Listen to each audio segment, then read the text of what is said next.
Hello, social media. We're going to let everybody in once I start the music. Thank you for joining us tonight. Here we go.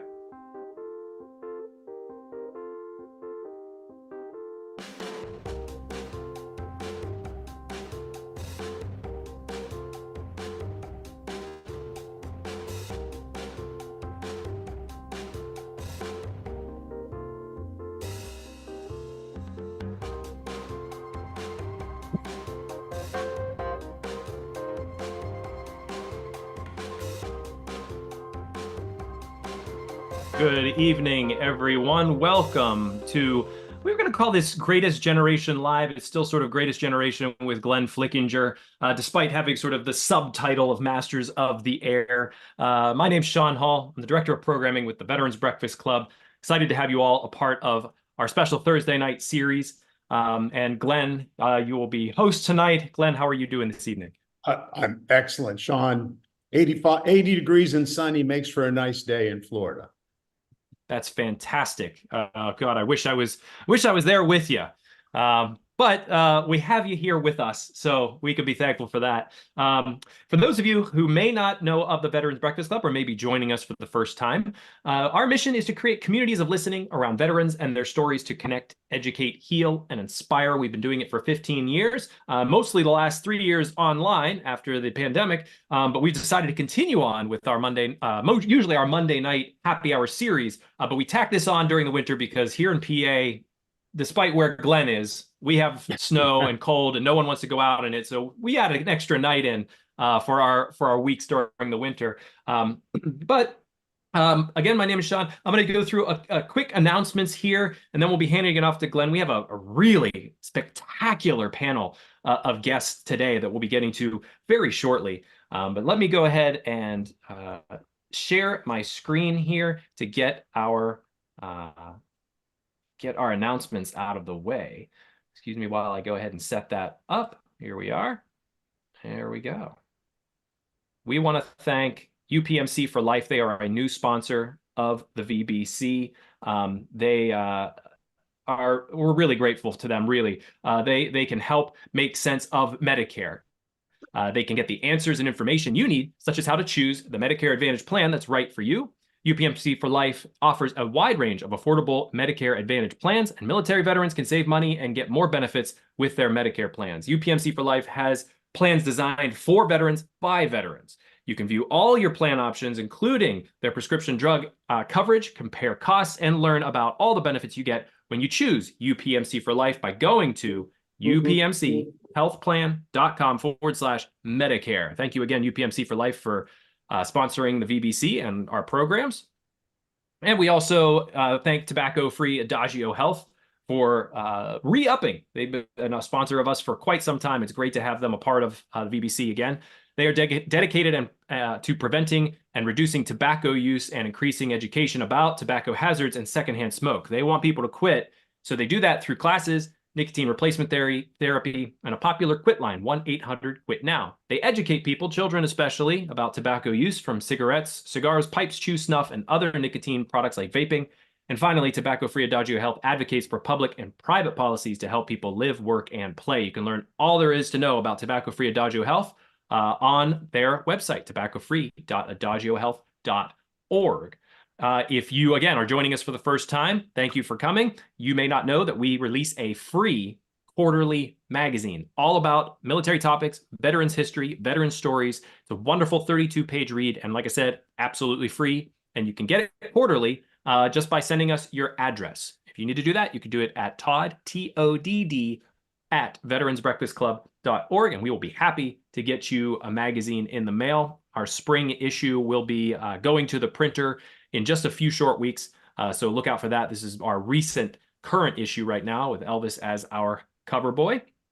And we have a couple other programs that will be coming up next week, and we'll be continuing on with this series on our Thursday nights. But Monday night, we will be focusing that program on the 4 chaplains during World War II, another World War II story.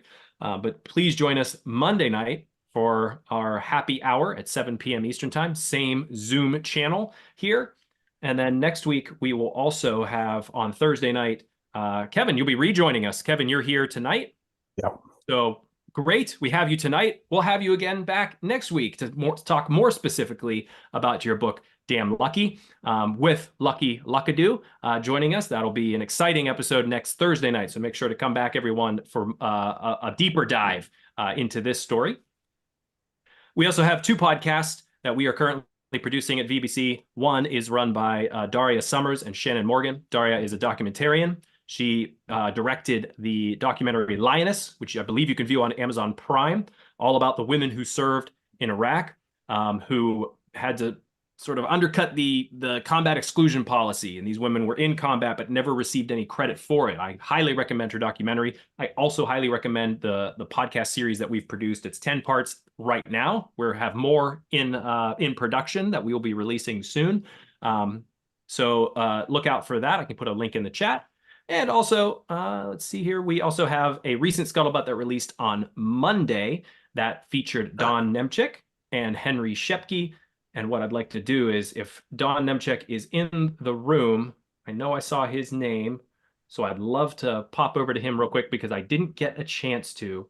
Don, can you wave your hand? I'm not sure if you're here. There you are, Don. I'll ask you to unmute. Don, I wanted to just get your thoughts on the Scuttlebutt. Thanks again for joining the podcast. Well, thank you, and good evening to all the participants today. We look forward to this program. The Masters of the Air is going to be quite a show, I think. So certainly look forward to it. Let me turn my TV down. Okay. Yeah, it was great to do that challenge coin with Henry Shepke. We may have to change the name of Scuttlebutt to the Henry Shepke Show, because that young man did a very, very good job. And I'm very proud of him, of course. So it was, I thought, informative. I looked on YouTube. I think we had about 60 plus viewers, and there were some good comments on there as well. So thank you for bringing that forward, Sean. I certainly appreciated it, and I hope everybody enjoyed it. Thank you, Don, very much. You're the one who brought me the idea, so I'll take zero credit for it. But I was happy to do it. I learned a lot about challenge coins. And as we said, Henry Shepke, who's a 15-year-old that has joined VBC for 3 or so years, passionate about veterans and their stories, reaches out to them, has received some challenge coins. We get some stories from him about the stories he's received, along with the plethora of signatures that he's received from World War II veterans over the years that he reaches out to. I believe that does it for me, Glenn, for announcements. Again, I'll be right here. So if you need me, give me a holler. But it's great to see you. If you'd love to take it away here. Okay, Sean, great to see you too. And just to reemphasize, Sean's done just a great job with this Lioness program. I think I forgot to mention to you, Sean, I went back and watched that program on Prime. Oh, excellent. Ago. Yeah, which was fascinating. But it's fascinating to listen to your programs. I think I'm a couple behind right now, and understand the real history versus the dramatized history, which totally. And it was actually Sean doing that kind of inspired me or made me think through this Masters of the Air series.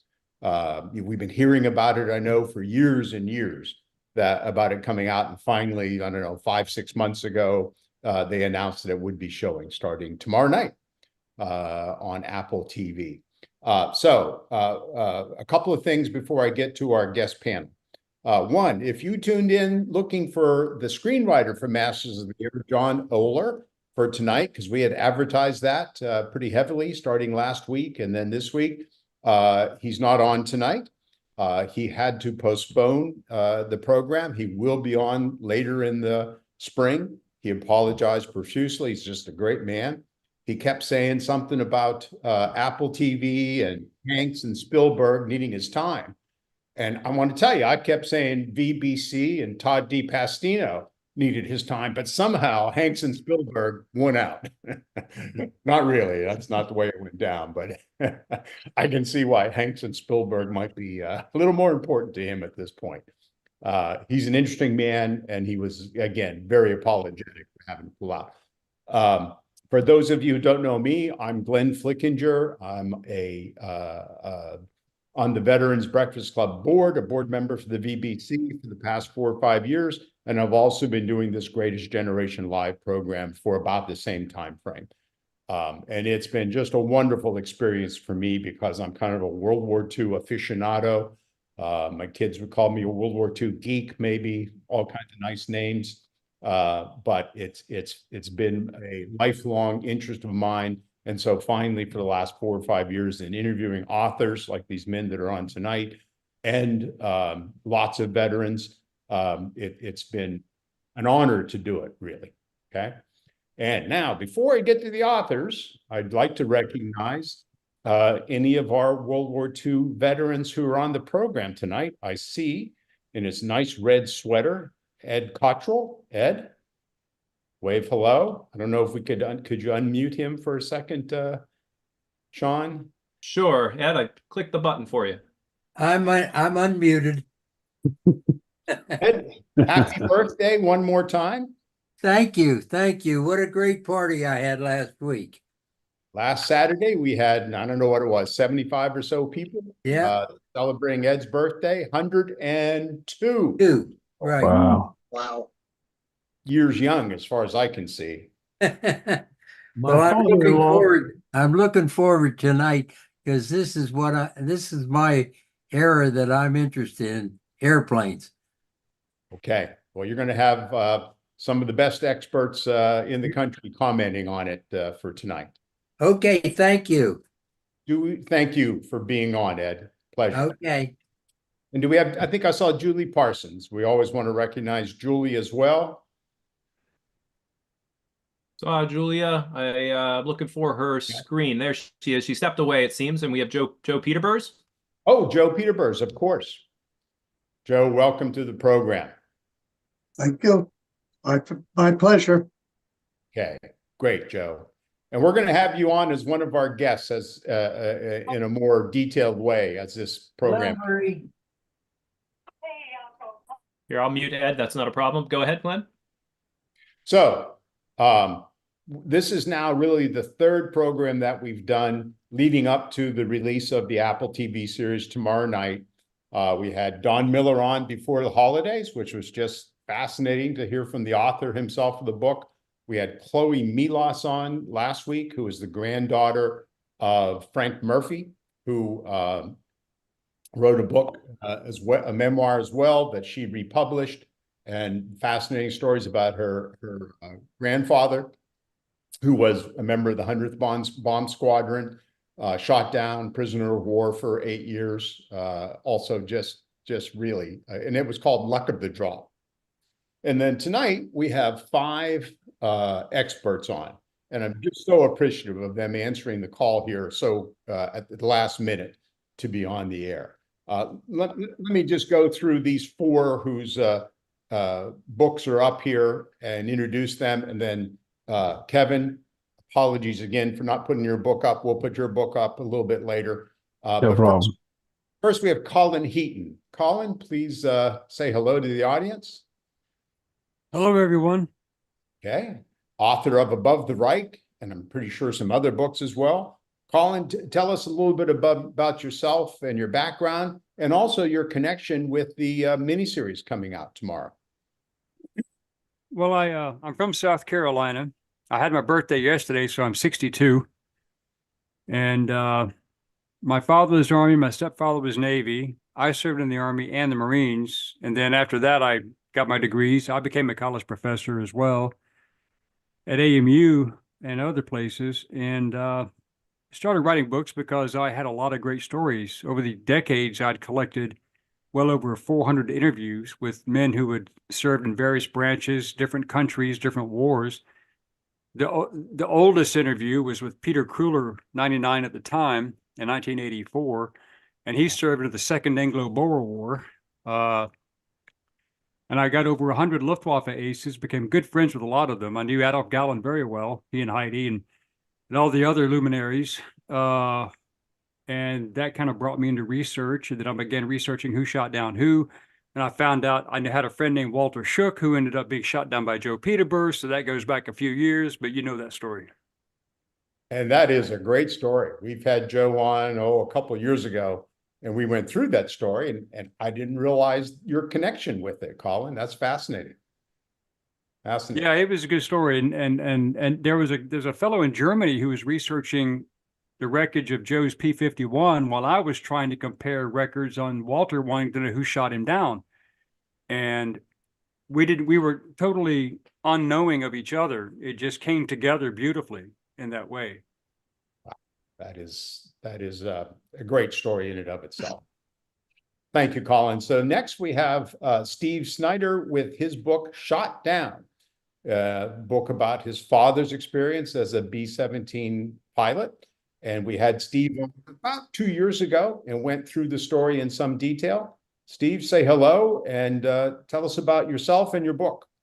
Okay, greetings, everybody. I'm president of the 306 Bomb Group Historical Association. My dad was in the 306 Bomb Group. I'm also on the board of directors of the 8th Air Force Historical Society.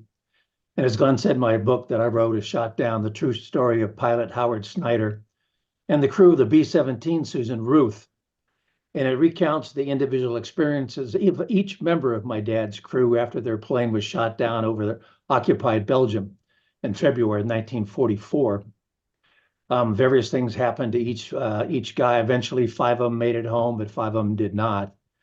After my dad bailed out, he was missing in action for 7 months, but he evaded capture. He was hidden by many Belgian people for a while. Then he finally got tired of hiding and joined the French resistance and started fighting against the Germans. And then finally got back to England after the U.S. armies came up through France after D-Day to liberate the area. Been to Belgium 6 times, doing research on 2 of those trips. I've continued on to Germany, visit Hans Berger, the Luftwaffe pilot that shot down my dad's plane. We've become friends, similar to what Colin was talking about. And through Hans, I actually found out that the gunners on my dad's plane shot Hans down the same time that he shot them down. They shot each other down. Wow. Wow. So I live in Southern California, and they are very involved in the association and society that I'm involved in. And right now doing a lot of planning for the 8th Air Force Historical Society's reunion in New Orleans this coming September. Wow. That ought to be quite a reunion. Yeah, great. And I don't know if you have it to share a little bit later, Steve, but I remember from our program a couple of years ago, there's a great photograph of your father jumping off a resistance Jeep with, I think, a carbine or a gun of some kind in his hand. Here's this man who's been shot down, been in hiding for months, and joins the resistance, and he becomes a French resistance fighter himself for a while. If we can dig up that photo, that would be fascinating to show the audience that have not seen it yet. Yeah, I can do that. Yeah, one thing that's pretty neat about the book is there's over 200 time period photographs, and many are taken by Belgian people during the war in 1944. So they're amazing photographs of my dad with his Belgium helpers and actual, shots, from that 80 years ago. But I can dig that up for you if you want me to show it later. It's just such a exquisite photo of your father. So okay. Okay, next we would have Rob Ehlers, Targeting the Third Reich is Rob's book. Rob's book is on air intelligence during the 8th Air Force and 15th Air Force Air War in Europe. And just had the pleasure to meet Rob a few weeks ago. Rob, tell us about yourself and your book. Thanks for having me, Glenn. Good evening, everybody. Rob Ehlers, very happy to be with you. I'm an Ohio boy, but find myself at the moment in Colorado Springs teaching a 2-week advanced analysis and planning course to our friends in the Department of Defense. I spent about 24 years as an Air Force officer, air intelligence analyst. So some obvious interest in the topic that I eventually wrote a dissertation on at the Ohio State University, and then obviously turned into my first book, published in 2009. Did a couple of teaching tours while I was in the Air Force, one right up the hill here in Colorado Springs, the Air Force Academy History Department, and one for an advanced school called the School of Advanced Air and Space Studies. 3 books to date, Targeting the Third Reich, 2009, The Mediterranean Air War, published 2015, both by University Press of Kansas, a book by Brill, that I edited called Technology, Violence, and War. It was a Festschrift, a celebratory writing for Dr. Joe Gilmartin, who was my PhD advisor, two-time Silver Star winner, combat search and rescue helicopter pilot, Vietnam, and tragically passed of prostate cancer and its after effects. So we had a conference for him and put that together. I've written some articles, and I've been on a couple of the agendas for a couple of other roundtables. I've spoken for Don Patton a couple of times at the Harold Deutsch roundtable, and once for Laura Pasuelo, who I think many of you know, for the Central Pennsylvania roundtable. Yeah, I shifted focus heavily to teach these courses because I missed my brothers and sisters in uniform. So wonderful to be with some very esteemed authors tonight and kind of back in this business. Yeah, thank you very much, Rob. What a background. Next, let me bring up David White, author with his wife, Margaret White, of Wings of War. Basically, the story of the P-51 and its role in turning the air war around for us, which we're going to be touching on tonight. David, please say hello. Glenn, thanks for having me on the show, and it's a pleasure to be with all these veterans and with so many great authors. Wings of War was actually my first book about aviation.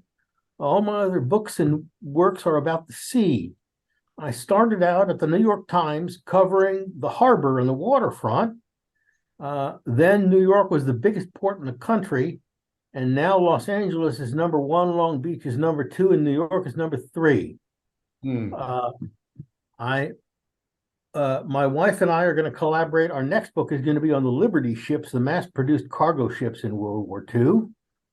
And this story, Wings of War, got started because my wife, Margaret, had a dad who, by the way, is 104. Her dad was a ground officer in the 20th Fighter Group. And growing up, Margaret heard stories about all the pilots and their exploits.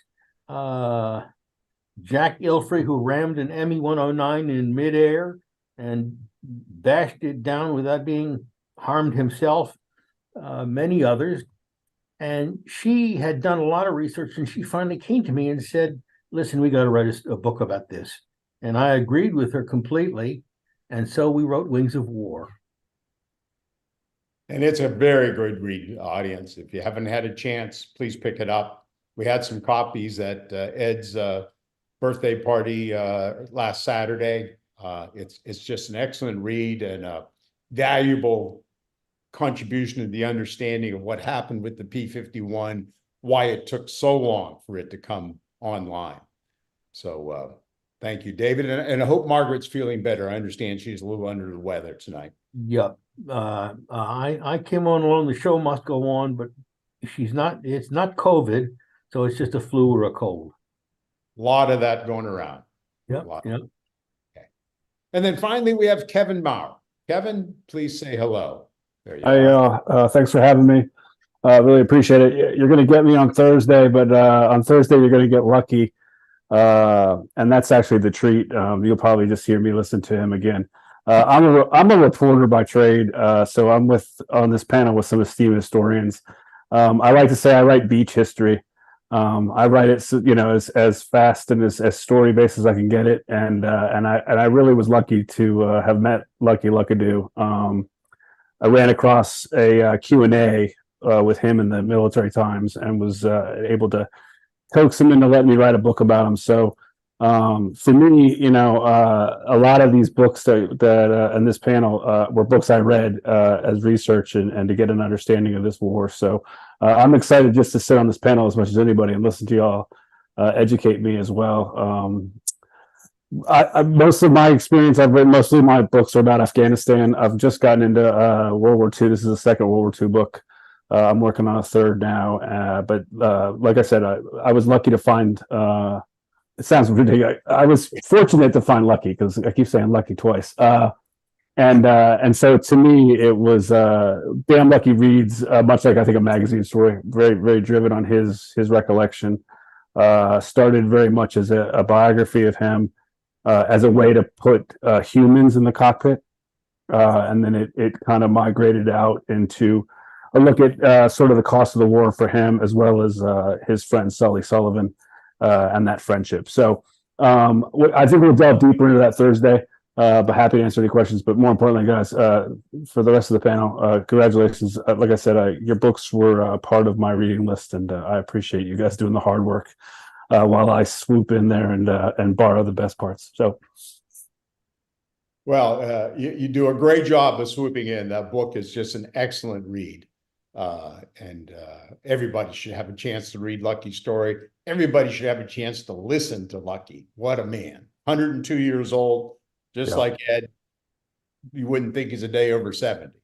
And his story about how he sort of did the due diligence on you to permit you to write his story, I thought was pretty interesting in and of itself, Kevin. Yeah, he didn't give it away easily, and he's still sharp. I was down for the 100th Bomb Group, had a reunion in Dallas a couple of years ago.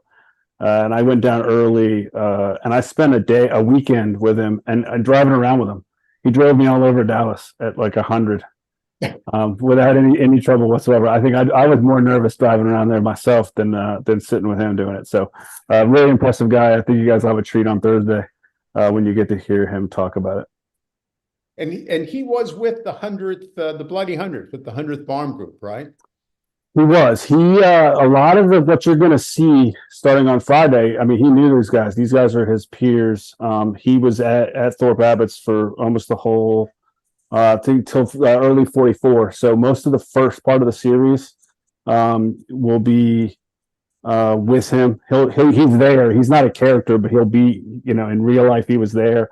Buck Clavin, the Butler's character, he gets shot down on the Bremen mission that Lucky flies. That's sort of the centerpiece of the Damn Lucky book. I was sort of disappointed, though. I was talking with Mike Thaley from the 100th Bomb Group about the series, and he, I guess they don't do a really detailed retelling of that mission. I was hoping to get to see what that mission looked like, but for everything I've heard, it's amazing. And Lucky was at the premiere in LA with Spielberg and everything, and got to see it, and he gave it the stamp of approval. Yeah. I've had the pleasure of meeting Lucky on several occasions, and he's an amazing man. Basically, he's a rock star, is what it is. Yeah. We did that book over COVID, every day for an hour and a half, for months. So he's really my COVID guy that got me through COVID. Couldn't have a better co-pilot right through COVID than Lucky Luckadoo. I'm sure that was a great treat to work with him for that time frame. Yeah, he's an impressive man. Yeah. So let's. It's a great segue, perhaps, into the first question. I'm just going to throw out to our panel, and it's before we kind of get into the history part of this, which we'll get to. But what's the panel's expectations of the miniseries starting tonight of the Masters of the Air? There's actually 2 episodes. The first 2 episodes air tomorrow night. I'm only guessing at what these episodes are going to cover, as I guess most of us are. But what are your expectations, and what do you think we ought to tell our viewers to look for as this unfolds? Let me pick somebody. Steve, your thoughts. Okay. Well, I think it's going to be very good. Hanks and Spielberg are involved in this, and the Band of Brothers and the Pacific were fantastic. So my expectations are pretty high. I guess a few things I'm looking for is, how much they're going to dramatize, and Hollywoodize the story and kind of drift away from the actual events. But the other thing is probably, CGI, what those bombing missions are going to look like. How realistic. Again, I think I'm assuming I think they're going to do a good job.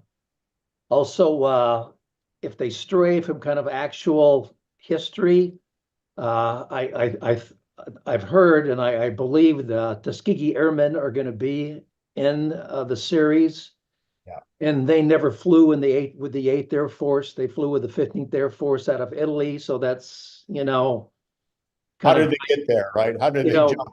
grinds me a little bit, but they're trying to appeal to a wide audience.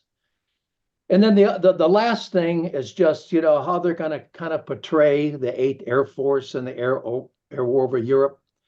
I know it's centered around the 100th Bomb Group, but there were 40 bomb groups in the 8th Air Force. Yeah. And I just want to see how they kind of emphasize that, because some of those had more missions, lost more men, had served longer, had more distinction than the 100th. So we'll just see how that plays out. It's a little bit like, and I talked to a couple of veterans about this 20 years ago after Band of Brothers come out, where they focus on Easy Company of the 101st Airborne. Well, there were, whatever there was, 70 or 80 Easy Companies in the war in Europe. And some people that were there took that as a little bit of an affront. Most of them took it as, hey, this is representative of what all the Easy Companies went through. And we're very happy it was told. So we'll see. Colin, what are your thoughts about the Masters of the Air series coming up? Well, I worked on it. Oh, yes, I forgot to mention that, Colin. Sorry, tell us what you did on it. Well, I was asked to be the Luftwaffe researcher because I had thousands of photographs, hundreds of interviews with the German pilots, after action reports in their own German typewritten hands, and the Abschüsse, and then I have the Mighty Eighth War Diary, so I could compare missions and losses to dates, and then the German records. And then I got an email from, Dale Dye's involved, and I'm working with him on something else. They're releasing another one of my books, but I got a phone call from Marilyn Walton, who worked on the series. She was president, or still is president, of the Stalag Luft 3 Prisoners Association. Her father was shot down and was in the Stalag Luft 3. And so I received a phone call, and then she said, you're going to get an email from Jess Bradbury in London. And I'm like, I don't know this person. So I got the email, and it was Jess Bradbury asking, she was vetting me basically to say, well, what can you do for us? We need information on German fighters. And I'm like, well, I've only written, 14 books. So what can I do for you? And so she said, well, we have 3 guys that we hired, and Oxford, Cambridge types, whatever. And I want to send you what they sent us and see if you can provide any more information. And 3 months of research came to me, and I gave her more in 5 minutes than she had in 3 months. And she says, you're hired. So what I want to see is the CGI work, the accuracy of the B-17s. I mean, there was some criticism on my Facebook and some other social media about not seeing the B-17Gs in action. And I tell people they weren't available in 1943. So you have to be aware of the type of aircraft and the period of history you're talking about. Also, the fact that I saw the clips and I saw the teasers, trailers, and all of this, and I was pretty impressed with most of what I saw. A couple of things kind of made me think, but I'm not too concerned about the Tuskegee contribution because I knew Ben Davis, and I'm an honorary Tuskegee Airman. And they did overlap and pick up some escort flights on the return legs of some of those missions. If a unit was in trouble, and if they were over the Brenner Pass, and if they were somewhere in the south, and if they could hook up and escort for a way until they were relieved, then they did that. And in fact, that's how Roscoe Brown got his 262, I believe. That's pretty much it. I just want to see realism. I want to see how they stick to it. And with 9 months of working for Spielberg, Hanks, and Kirk Sadusky, and all the questions they had and more information, I can't believe I wasted 9 months and they're not going to use it. Well, we'll see, I guess, right? Rob, your thoughts on the upcoming Masters of the Air? Sure, I would echo what my colleagues have said. Historical accuracy is a biggie for historians for obvious reasons. So, how accurately do they depict air operations? And for these early shows, particularly the teething problems and the development of the combat box, the slow dawning realization that they might have to go to a lead navigator, IP kind of, as all of that developed through the early missions in France and then the first missions against Germany. So that's kind of the first thing. The second thing that I hope they do, and that was done very nicely in the book, is to make clear just how challenging it was for 8th Air Force to get up and running as an effective combat organization with the constant diversions of aircraft, the constant diversions to North Africa, constant diversions through Lend-Lease. All of the friction involved in trying to stand up, a numbered Air Force in the middle of a major war.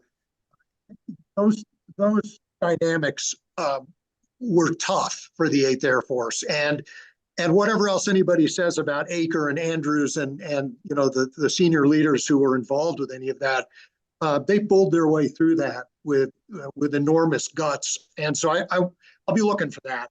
The third, obviously, is just the human interest stories, and the books I write are decidedly short on that. My colleagues much less so. A lot of really good human interest stuff, and when you read the book, you just get a very clear sense of just the nightmarish conditions that these young men experienced in the air at 30,000+ feet and 40 degrees below zero, and how that all rolled. And so I'll be looking for that. So I think those three are my big. I got to tell you, Rob, I took your book to the pool today, and I'm sitting there reading your book, and I'm making notes in it on my little notepad, sticky notes. And my wife is reading a murder mystery. My daughter is reading a historical novel. The other couple across the way that we know were reading murder mysteries, and they looked at me and said, "What are you reading?" And I said, "Well, this gets a little more detailed than your murder mysteries, but I find it fascinating." That's when you threw it in the pool, no doubt. No. David, let's go to you. I know this gets to be tougher as you get more and more comments here, but David, your thoughts? Well, I agree with you that Hanks and Spielberg are the absolute summit of their craft, and I'm really looking forward to seeing what they've produced about this. I wanted to pick up on something that Rob said. The psychological conditions that the bomber pilots faced were unlike any other warriors. Sailors on ships had days and weeks looking for the enemy, searching for the enemy, and the battles were spaced out. Armies had to march through enemy land and march days to get to their enemy. But the bomber pilots took off every day, day after day, no let out, no excuse. And that's why they finally instituted a limit on the number of missions that bomber crews could fly. The Air Force realized very soon that the psychological toll and the psychological casualties were so great that they were going to have to do something psychologically to heal the psychological wounds of their crew members to keep the planes in the air. And a very important organization called the CME, the Central Medical Establishment, began work on the psychological health of bomber crews and developed many methods and ways of dealing with the stress that they encountered. They would often use drugs. They had a network of retreats where pilots were sent to sit in the country and hunt and ride bikes and etc. It was the first foray of the military into the psychological aspects of warfare, and the Air Force needed to keep their pilots in the air, and so they led the way on this psychological consideration of warriors. Yeah, I'm really going to be fascinated to see how these producers portray the psychological factors here, right? You go back to 12 o'clock high. To me, the epitome of an Air Force movie, the best maybe war movie in my mind ever made. And there it was, made in what, 1948, late 40s, early 50s, portraying exactly that issue. Mm-hmm.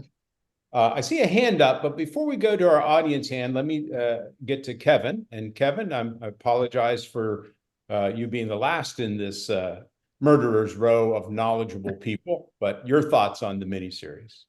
No, I mean, no worries. I'll go fast so we can get to the question. I've been looking forward to it since I started working with Lucky. He's been talking about it. I think I'm most interested, but I think a lot of what was already talked about, but to me, I've heard so many stories about the guys that are about to be portrayed, that I'm interested to see if they match up with what Lucky's version of them and some of the inside stuff that maybe didn't get in the book and some of it did, but he's got really strong feelings and memories of a lot of these guys, so I'm interested to see what they look like on screen. Yeah, it's a shame. Don Miller made this point when we interviewed him. Unlike Band of Brothers, where Dick Winters, Dick Winters. Dick Winters. and all those others were still alive and saw it. Here, there's just a few, Lucky Luckadoo, of those that were on the B-17s, but obviously other air war veterans like Joe and Ed, but that are still alive. And it's going to be fascinating to get their point of view after a few of these episodes are out. Yeah. He's got an interesting take on the guys too, which is interesting. And some of the stories he would tell and talk about. Because what's interesting with Lucky, and we can get into this on Thursday, is he's got an interesting pathway to the 100th. He's part of that cohort of co-pilots that came in and replaced a lot of the co-pilots that had spent a lot of time with the crews. So he had a pretty bumpy ride, viewed as a jinx, and it took him a little while to get his footing. So I'm interested to see if they tackle any of that or how they deal with sort of the way the 100th gets to England and gets into it. But yeah, no, I think I'm excited, and the little bit I've heard has been very positive. So we're already 40 or so minutes into this. Let me stop with my questions and ask our audience if they have questions that they would like to pose to our esteemed group of historians, authors, journalists. Anything in the chat that we ought to address, Sean? Doug mentioned he's interested in the perspective of the ground crews with the many losses they took. Let's see here. No, I think chat's good. So yeah, continue on. Trey raised his hand. Okay. Trey, go ahead. Yeah. I'm Trey Berman. I'm 16 years old. I live in Annapolis, Maryland. And again, I'm not super knowledgeable in airplanes. I mainly do boats. Coincidentally enough, I actually volunteer aboard a Liberty ship. So it was pretty neat to hear that Mr. David White is doing the book on Liberty ships. So it's always nice to have that there. So I just wanted to say thank you for that. It's a very overlooked part of World War II history, in my opinion, because they're just super neat.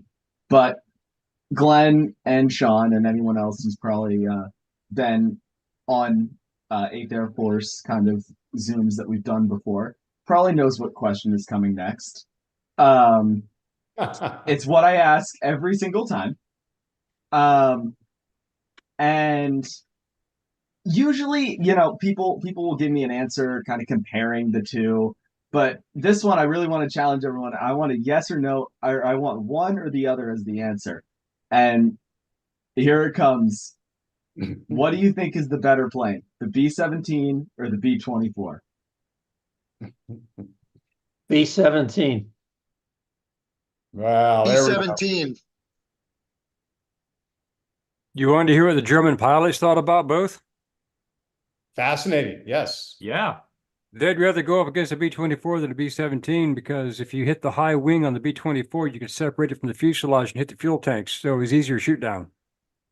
There you go. David or Kevin, any thought? I'll go with what Lucky said. He said the B-24 was the box the B-17 came in. So I'll go with B-17. David, If I may add one thing very briefly for this young gentleman, the B-17 also had the highest crew survival rate in the case of a shoot down of any heavy bomber, and in fact any medium bomber produced in the Second World War. So the crews had to deal with some enormously dangerous stuff, but they knew their airplane was tough. I'll say two things. I've talked to pilots who flew both, and any pilot that flew both always preferred the B-17. I go to these 8th Air Force Society reunions, and well, now, the veterans are dwindling, but, a few years earlier, there used to be a lot of heated discussions between the B-24 guys and the B-17 guys. And one comment that a B-24 guy said that really stuck with me, kind of funny. He goes, well, a B-17 actually had an 11-man crew. They had 10 crewmen and a publicist.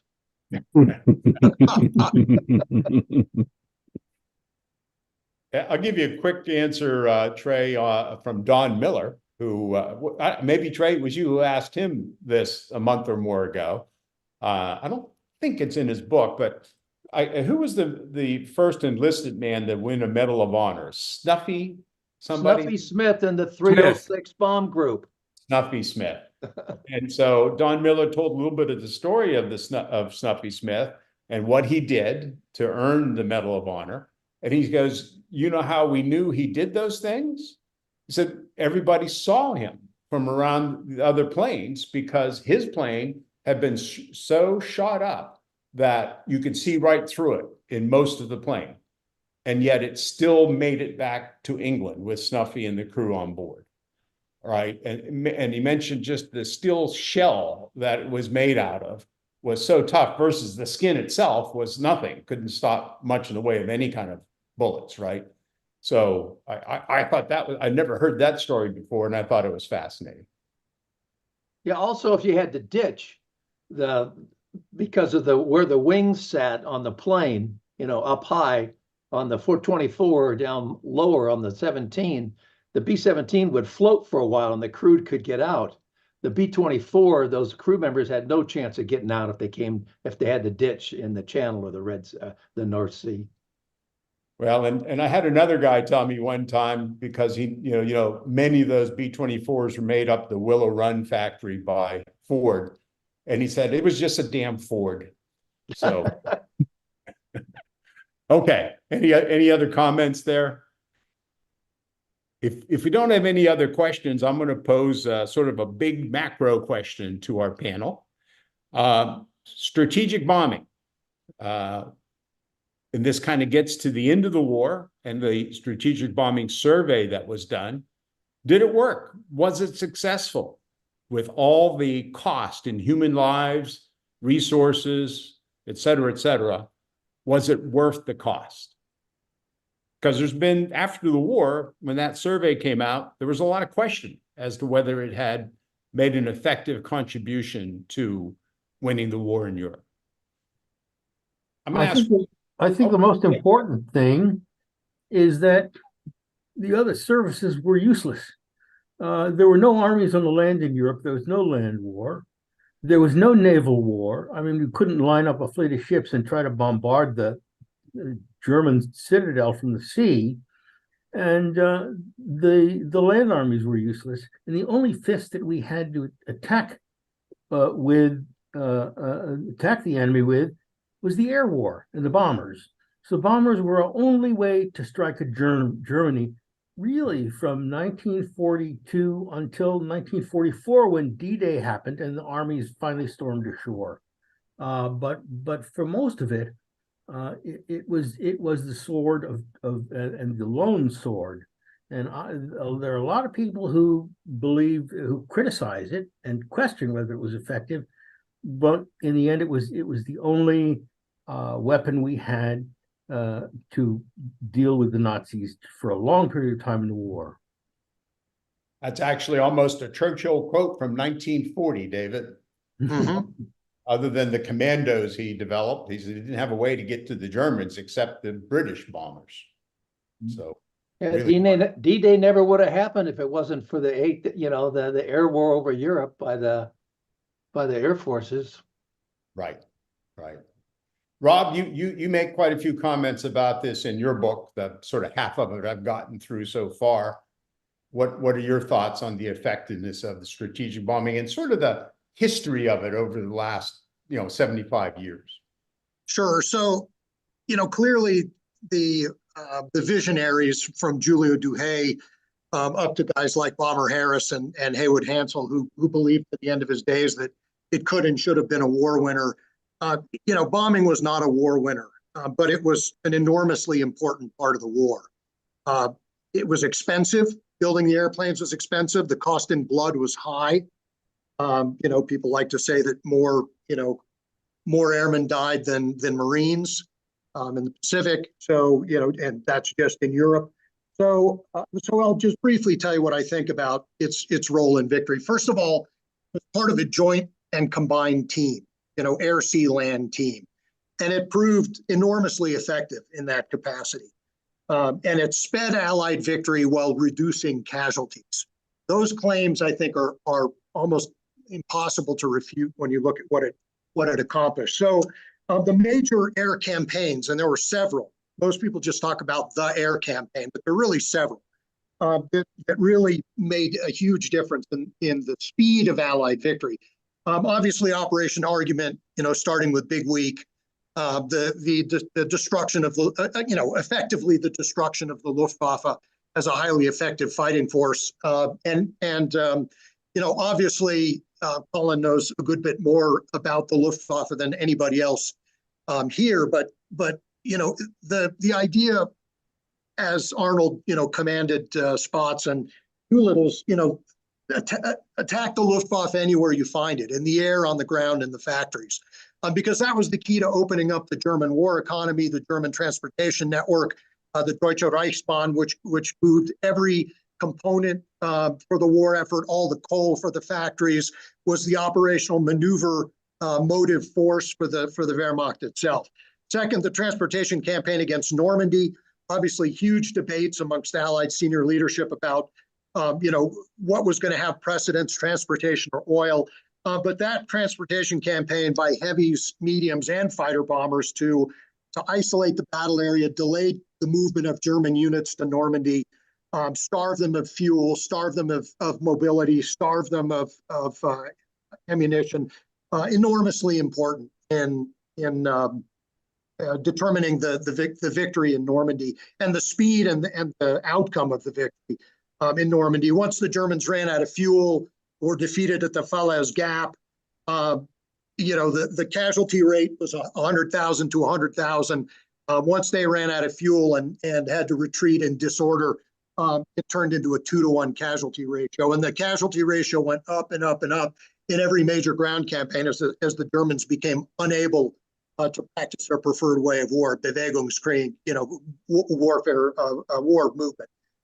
Transportation campaign against the Reich and its cascading effects that basically really played havoc with the German war industry.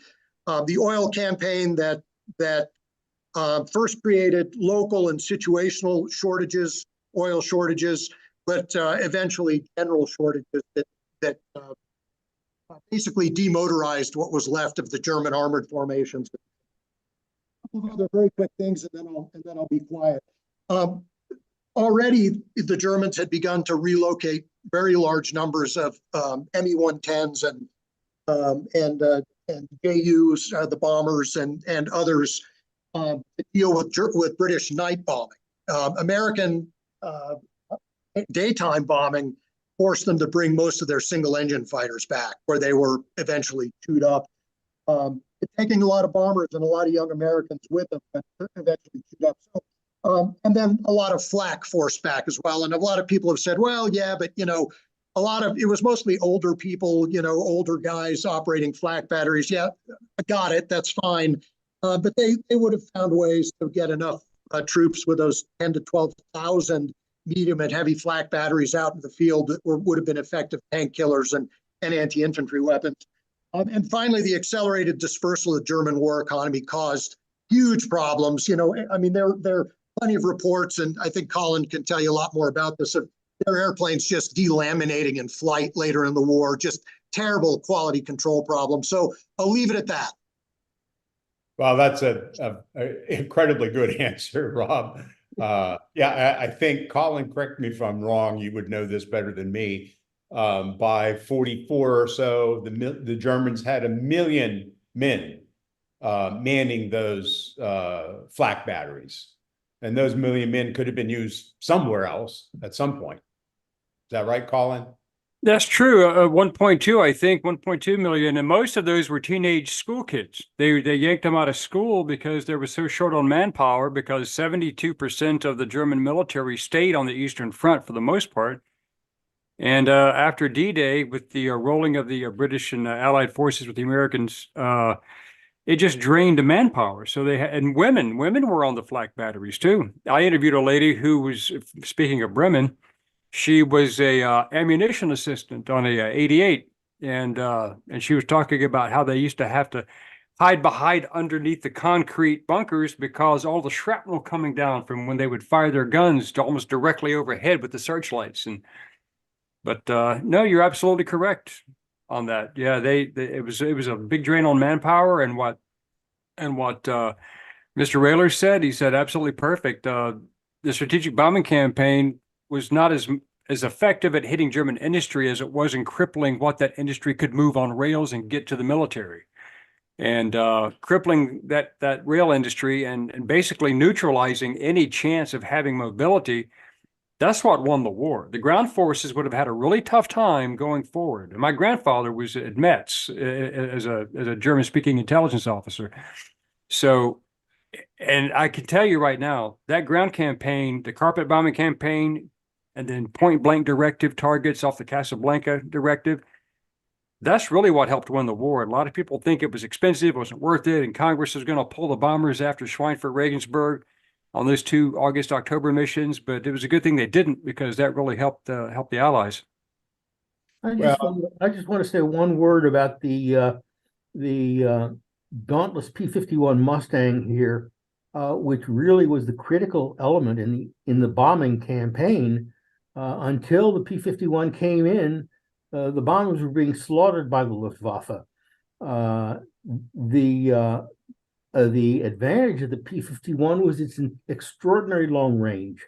Before that came in, the fighter escorts could only fly to the German border, and then they'd be forced to turn back, and the bombers would go in alone, and that's when the Luftwaffe would pounce on them and absolutely destroy them. And they had loss rates of 10%, going up to 25%, with 50% of the aircraft damaged when they returned to base. After the Mustang came in, the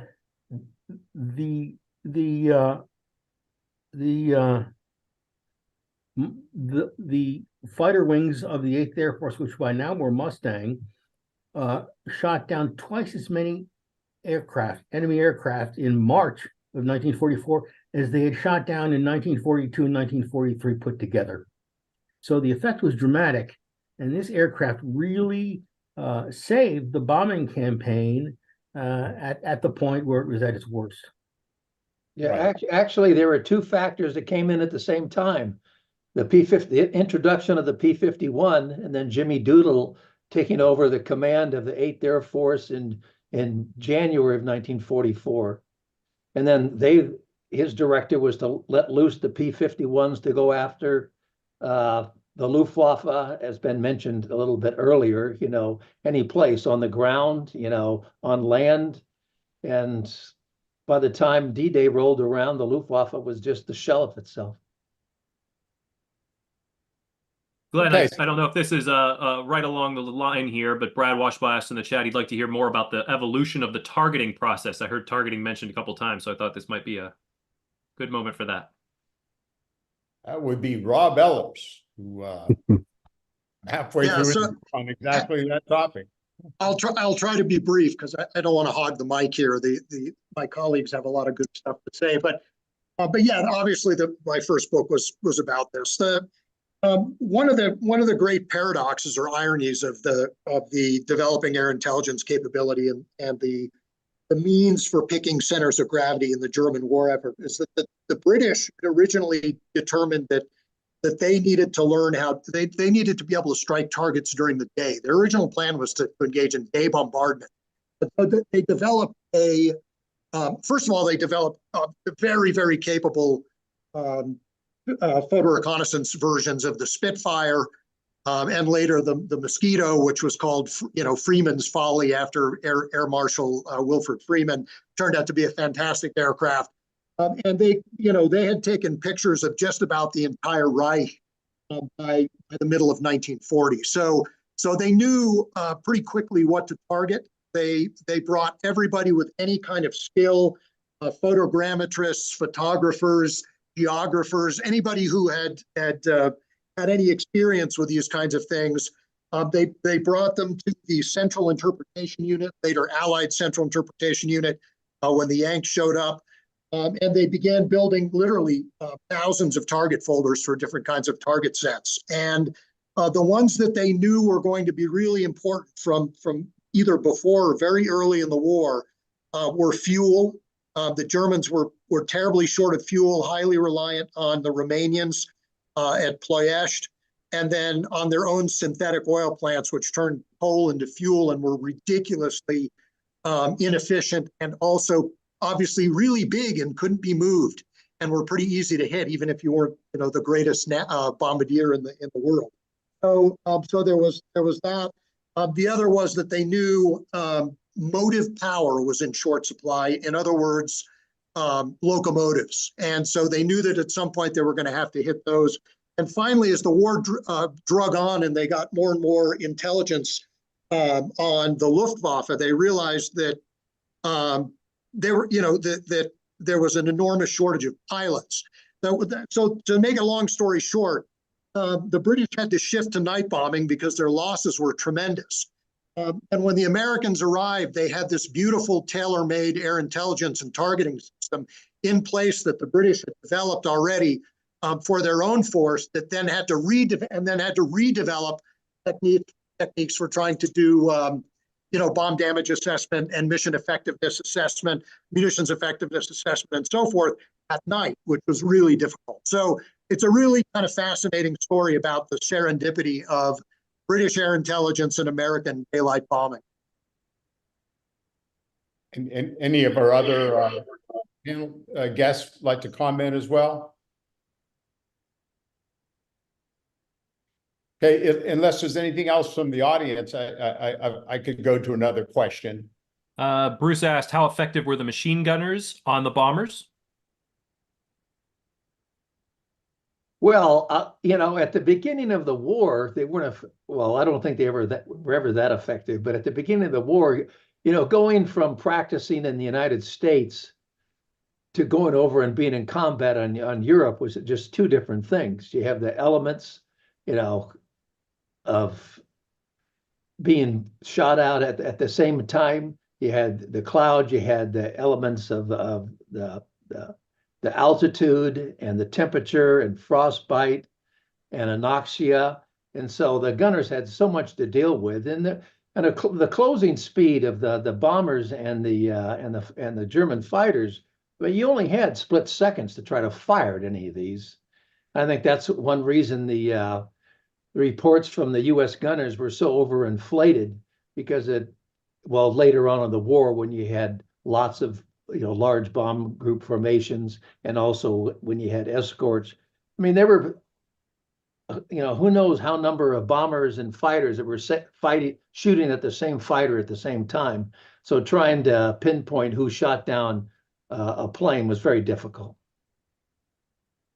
So one thing I've noticed in the literature of the air war over Europe, Kevin, maybe you can comment on this. I don't want to put you on the spot. Is that I'm going to take a wild guess and say 75–80% of the books, the memoirs, what was written about the officers on the planes, the pilots, co-pilots, navigators, etc. And not too much comes our way about the gunners, who were all enlisted men. I just so happens, it's funny, a month ago I said, I'd love to talk to a tail gunner. Well, in the last month, I've talked to two, or at least I heard one and talked to another. Scott Masters, you're on the program, our great Canadian friend. Wave hello, at least, Scott. There you go, who interviewed, a man from California, 99 years old, who was a tail gunner about 2 or 3 weeks ago. If you can unmute Scott, Sean. He's unmuted. I am unmuted. Yeah, his name is Larry Stevens, and I got connected to him through a friend in California, and he set up a Zoom interview. So some of the students got to speak to him, I guess, about 2 weeks ago now. And what was fascinating was I know Larry. Pardon? I know Larry. He Oh. lived not too far from me. One of those California guys. Yeah. Well, what's fascinating, somebody asked him, well, why did you become a tail gunner? Who the heck would want to be a tail gunner? And I think the story was, Scott, that he got on his plane for the first mission. One of his buddies who was going to be the tail gunner came to him and said, could we switch? I don't really like being a tail gunner. And Larry said, yeah, no problem. And he switched, which unbelievable to me.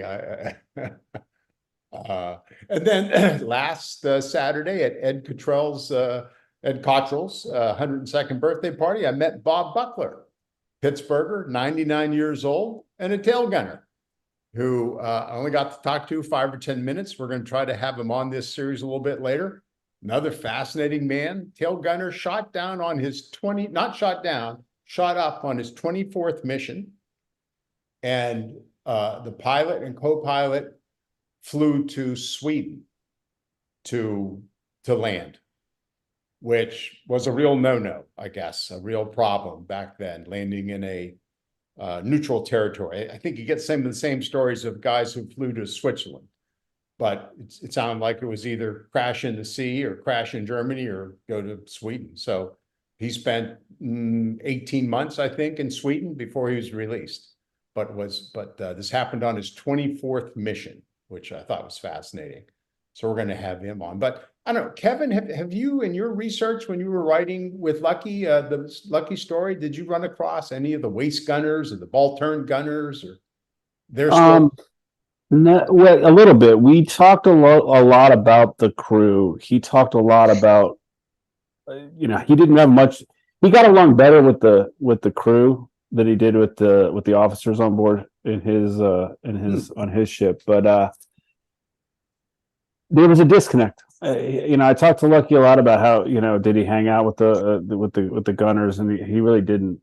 There was a book too, right when Lucky's book came out, about a gunner, and I can look it up if somebody else wants to talk, and I could put it in the chat. I do remember that there was a book on that, but I was sort of fascinated by the gunners too, because when Dale Dye's crew becomes a lead crew, Lucky gets stuck in the tail gunner position. Be to watch the back, and he does it once and then refuses to go back up there because he's just not trained to do it, and he unloads the guns right away, and he's pretty worthless in the back. So that's about the extent of it on that. But I know there is a book out there on gunners, but what I thought was interesting, and I'll leave it at this, that even I thought the barriers between officer and enlisted would come down once you're on the aircraft, and that may be true. And I'd love to hear the rest of the panel. I'm sure you guys have other stories, but from Lucky's point of view, that barrier didn't come down, and I'm not sure if that's just because of the crew, because of the circumstance, because of Lucky. There's all kinds of factors here, but I know I was surprised. That was one of the things that surprised me, is that he really didn't have a relationship with much of the crew. Interesting. In all of the action reports that I read, I was astonished at how often gunners claimed victories. I had no idea they were nearly that effective. And even as somebody said, they did inflate their figures, but it was still a remarkable participation in the battle. I read the diary of one tail gunner named Kenneth E. Fox. Fox was hit in midair by a shell, and he continued fighting for 2.5 hours with his leg blown open and his side ripped open in excruciating pain. So I guess they were a very important part of the whole thing. Well, it was, really it was part of the early doctrine by the so-called bomber mafia that, they didn't need as much fighter support as they ended up needing, as David's book portrays very well, because they had these mass gunners. They had, I don't know, how many 50 caliber guns on a B-17? 11, 12, something like that? There were 10 gun positions. 10 gun positions, yeah. And I guess 2 guns a piece. I'm not sure whether it's 10 gun positions or 10 guns, but it probably, I think there were 10 positions with 2 guns in most of them. Colin, you probably know the answer to that with your detailed knowledge. Well, the ball turret had twin 50s, the turret gunner had twin 50s, and the B-17G model with the chin turret had twin 50s. The other stations had single 50s, tail, two waist, and the navigator also, I mean, the bombardier also had a gun. So we can do the math on that one. Yeah. But wasn't that the thought, Colin, initially, that Hap Arnold and Akers and the other senior commanders had, that there was enough firepower from a box formation of B-17s that they could fight off any German fighters and didn't need the fighter support so much? Well, Curtis LeMay invented the box formation, and I knew he's in my book Above the Reich. He was one of my best interviews, very colorful, I might add. In fact, the lawyers said we have to cut some of this out because we'll get sued. I'm like, okay. But no, even LeMay said that with the geometry that he put into the box formation, it gave greater survivability and greater protection. But he said only a fool would want to go into combat without a fighter escort, at least some part of the way. Yeah. You know, he said Douay and these others who thought that bombers were self-contained, self-defensive units were complete morons. He said, obviously, anybody who thought that never flew in a bomber in a flak or a gunfight. So, yeah. Well, initially when they, first built the Flying Fortress, or the B-17, which they called the Flying Fortress, they thought they could fly too fast and too high for the Luftwaffe even to bother them. Yeah. They didn't think it'd be a problem at all. And then even with, like, some of the people have said, even the box formations were not able to defend themselves from the Luftwaffe without fighter support. That's true. And one of my old friends who passed away in '86 from cancer, Luftwaffe ace Georg Peter Ader, he had 36 confirmed 4-engine heavy bomber victories. And he and Egan Meyer developed the frontal attack together. They JG2 and JG26 got their best minds together and said, hey, Gallon said, give us a plan. Okay, here's a plan. But the gunners were pretty effective if they were getting flank attacked, because that gave a lot of time to line up your gun. And even though they're flying at 140 maybe or 120, and a fighter's coming in at about 300 plus, that still gave you a good 15 seconds to line up a target if you saw him coming. But on a head-on attack from an elevated position, say a 12 o'clock high or 1 o'clock high in a rollover dive, you had like 2 seconds to line that target up and hit it as a gunner, and you had the same amount of time as a German fighter pilot to hit that bomber.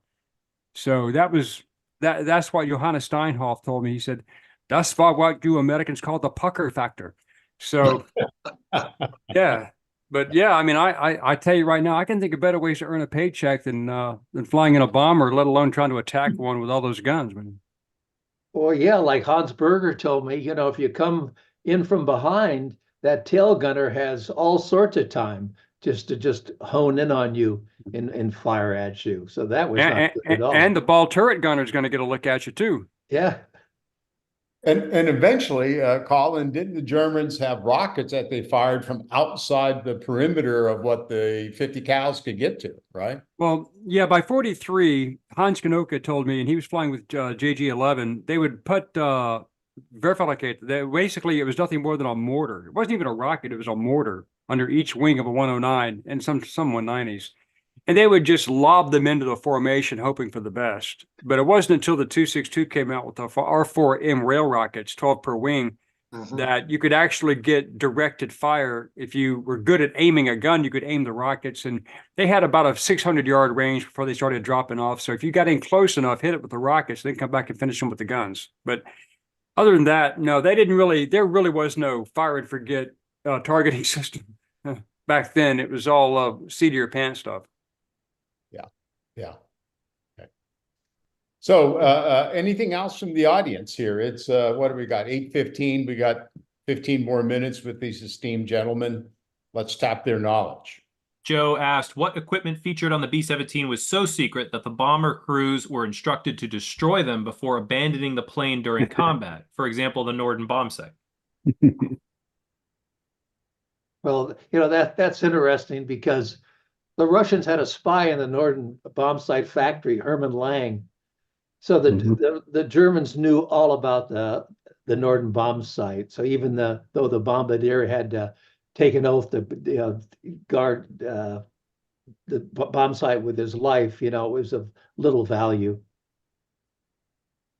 Yeah, Lucky actually makes fun of that in the book. In some of my first interviews, I was all excited about the chapter we were talking about the Norden bomb site, and I was excited to hear his opinion of it. And he made the same point, and then was sort of he thought it was silly. Plus, he didn't think they could hit anything with it anyway, so he couldn't understand why it was so important.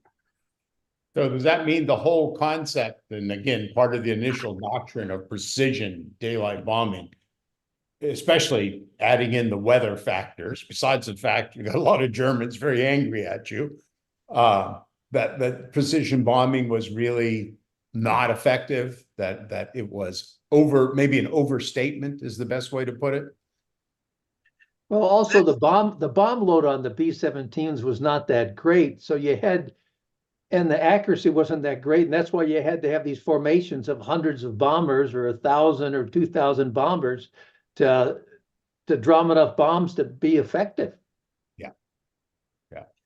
Yeah, precision was a relative term. Obviously, the technologies of the day, even the Norden bomb site, did not allow for the kind of bombing, pickle barrel accuracy that the bomber barons initially thought they were going to get, and not a lot of anticipatory analysis, frankly. As they were prepping to go to Europe to fight the air war. Nobody really thought very much about European weather. They should have, but they were very focused on how nicely they were bombing things, in sunny Texas or somewhere in the sunny South, rather than in Europe, even in the summer with variable weather. And then obviously they got into the entire sort of nightmare situation of having to develop radar-guided bombing aids. Initially oboe and G, and H2S, which became H2X for the Americans, and some of the bombardiers became quite good at using those. The Brits tended to be significantly better, actually, but bombing became really sloppy, frankly, when they tried to bomb through clouds with radar guided, with these very crude radar guided bombing systems. So precision is a word to be used carefully.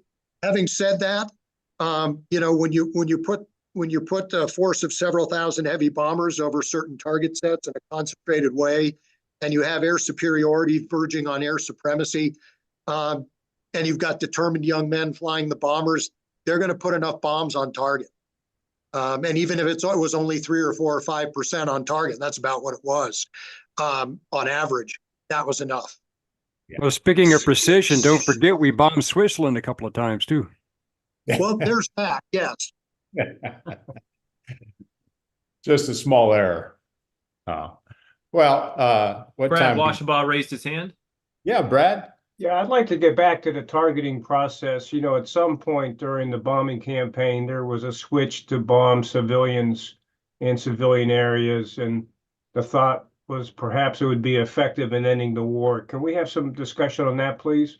And how it affected the bomber crews knowing that they were bombing civilians? I'll speak briefly to it. I suspect my colleagues have some thoughts too, but the Americans fought tooth and nail against the idea that they were bombing civilians. It was not morally or mentally pleasant. Now, the reality was that transportation campaign, which involved hitting marshaling yards and specifically railroad repair facilities, roundhouses where they hooked up locomotives, shunting houses where they hooked up trains, anything to knock out locomotives. Those marshaling yards, generally speaking, were in the center of major cities. Not very many of them were out on the edge of cities. So by definition, bombing, major rail yards at the time in Europe meant that you were putting bombs pretty much in the city center. And they put their aim points on the locomotive sheds generally because they were considered to be the highest value targets, just like they did with, the cracking towers and the critical infrastructure of the synthetic oil plants. But those were not in big cities. So the Americans who had to bomb, places like Dresden, which actually did have military value, or had to bomb Berlin, a lot of Americans bombing Berlin, had to bomb cities marshalling yards in cities, they could at least say, look, we understand why this is important. It was hard. You know, American airmen kind of bridled against the idea. The RAF. Just let me ask Kevin, any input on that question from Lucky that you're aware of? Oh, I asked him. One of the missions they targeted a church in the morning when people were coming out of the church. He didn't have a problem with it. Yeah. His mindset was that the folks they were bombing were the guys that were going to the factories to build the weapons that they had to fight through, and that was the rationale that he took to it. So much of the way, and I don't want to. I'm not going to belabor this point because I really want Lucky to talk about it. But so much of just getting in that cockpit after the first mission or the second mission when he sees the carnage, I don't know if, and I can only speak for Lucky because he's the only one I interviewed in depth. I'm not sure he was that worried about what the end state was. He was worried about getting there safely, getting his crew home safely.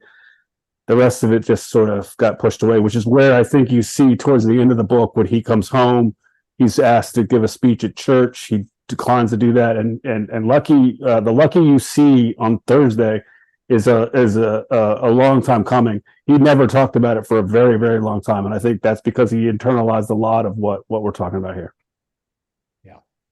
Yeah, Well, if I may, just a brief reattack. I agree absolutely, but and I should have made the distinction. The senior leadership did not like the idea of bombing civilian targets. A lot of the airmen who were being shot at and killed and had friends killed did not have significant problems with bombing Germany. Yeah, Jimmy Doolittle and LeMay, who I interviewed, knew both. They both stated that they regretted civilian casualties. They did not want civilian casualties. And Jimmy Doolittle told me about this big debate he had with Arthur Harris once about Arthur Harris's methodology, and he said that and this went in the book, but it was taken out of the book because they didn't want to have any controversy. But Doolittle was a very polite guy who never swore at all. He was very polite. I mean, the most polite guy you'd ever meet, pretty much, unlike LeMay. But he said he asked Arthur Harris asked him about he asked Aker before about getting the 8th Air Force into the night bombing campaign, and Doolittle said, well, we have a tendency to want to, not create additional casualties when they're unnecessary. We want to attack the targets and end this war with precision bombing if possible and minimize the deaths of civilians. And Harris said, I won't repeat exactly my language because, Harris said basically, the buggers asked for it, the buggers shall get it, and I'll bugger anyone who decides they want to say otherwise. So, but Arthur Harris, as far as upper echelon, he had no problem killing as many women and children as he could because he, in his words, according to David Niven, said, they're just going to breed future Nazis. So why not kill them now and, nip it in the bud, so to speak. So. Well, there's a whole nother set of discussion about the bomber command, the British bombing and night bombing, and I wrote a book on it. Maybe it's one of them I've read. I've read several. I read a couple biographies of Harris, and even post-war, there's been quite a bit of controversy with respect to British Bomber Command and the veterans, and that's for another night because we are at about 8:25, and I'm going to ask one last time, Chad, for anything, or I'm sorry, Sean, for anything from the audience. Anita, is that your name? Yes. Okay, you put a couple things in the chat, but I wanted you to can you say your question out loud? Well, it's more a comment. I'm bringing this back to the Masters of the Air and how it's based on the 100th, but there were many men stationed along the coast of England, my dad being one of them with the 96th.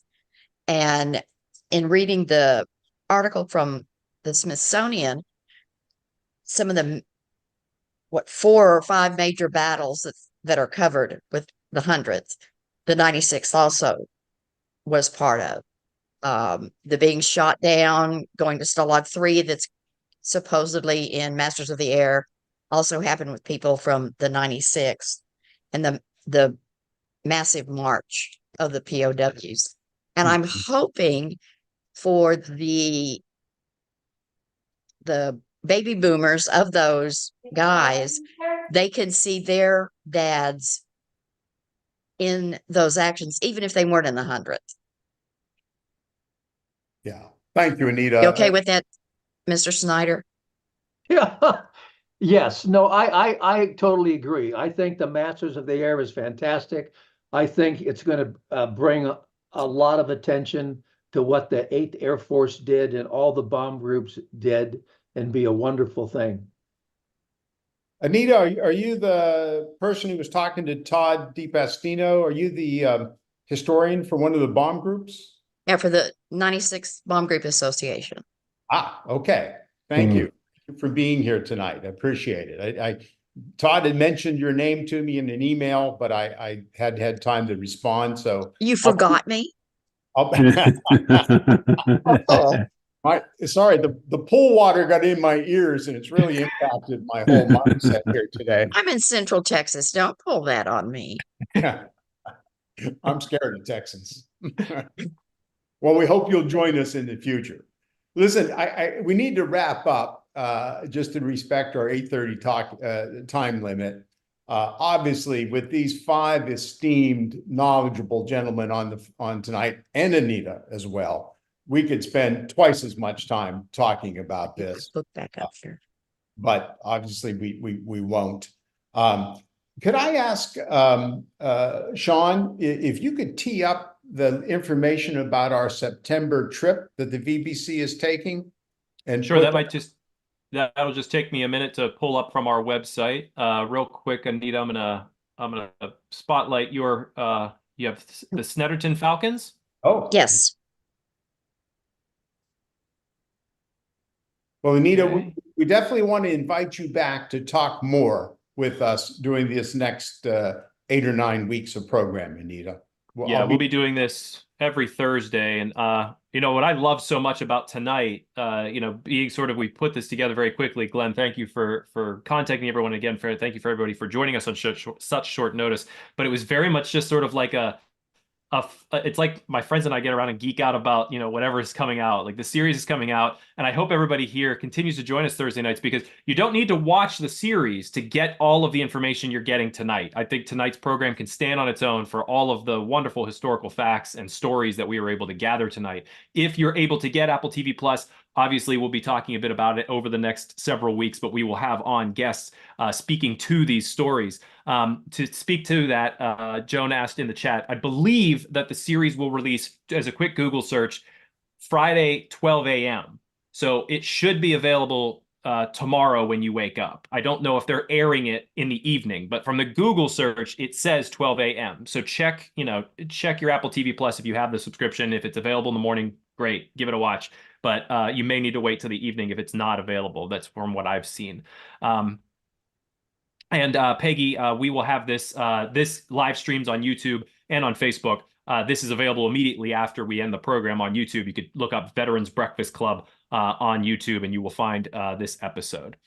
So yes, thank you, everyone. And Glenn, go ahead. Yeah, just I want to thank each of our 5 panelists tonight. Great honor to have each of you on, and at such short notice. I'm deeply appreciative, and just for the audience to know, each one of these people is going to be on for a specific program in the next 8 or 9 weeks. I haven't lined them all up yet, partly because I'm waiting to see how the episodes unfold a little bit. So we're going to get into deeper knowledge with these 5 gentlemen as we go forth, and a few others too. This is our trip to England this September 11th, September 19th. We're going to go visit Thorpe Abbott Airfield, Bletchley Park. We're going to see the Battle of Britain Air Show, first time that it's been put on since before the pandemic. And it's a group travel arrangement. We're hoping to take 25 or so people. We already have, I think, 10 or 12 that have told us they're going. We're waiting for the registration page to become live, which should happen any day now. And if any of you are interested, please look it up on our website, and we'll be bugging you about it every chance we get between now and April or May. And the very last thing I want to do thank all of you for being here, but specifically the two men who were there, Ed Cottrell and Joe Peterburs. It's an honor to see you on our show. It's an honor to have you as part of this. And we're going to get both of you to come back on one night in the next 8 or 9 nights, probably more towards the end of this series, because your involvement came more towards 44 and 45. And what a role each of you played in shooting down the Luftwaffe, tearing up all those locomotives, et cetera, et cetera. And we're deeply proud of you men for being part of our program tonight. Thank you. And thank you, everybody, for joining us. Again, Monday night, 4 Chaplains, BBC Happy Hour. And join us next week with Kevin Maurer and Lucky Luckadoo for next Thursday night's Masters of the Air. I can't wait to hear everybody talk about these first 2 episodes. I have goosebumps. I can't wait to wake up in the morning and check it out. Thank you again, Glenn. And thank you all and have a wonderful evening. Thanks, everybody. Thanks, guys.